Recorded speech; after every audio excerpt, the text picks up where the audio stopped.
So what is polymorphism?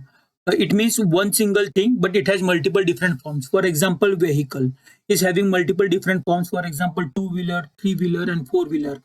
To give you again a practical example, let's say our gods are deities. In that, like one god is there, but then it has multiple different forms. Every form is meant for doing one single purpose. So this is what polymorphism is, where there is exactly one thing, but it has multiple different forms for serving a different purpose. In OOPS, polymorphism is divided into two legs. One is a compile time, that is a static polymorphism, and one is a runtime, that is a dynamic polymorphism.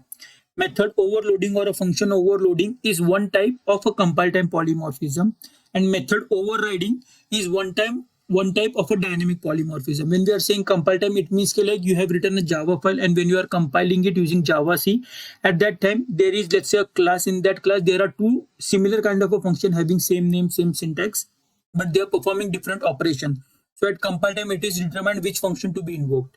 Similarly, at the runtime, when your class is actually getting executed, the object is getting created, at that time the linkages happen. So assume there is a parent class and there is a child class. There is a similar add function in both parent and child, but at the runtime, when actually that function is getting executed, then it is determined whether to use the implementation of a child or to use the implementation of a parent. This is called a runtime polymorphism.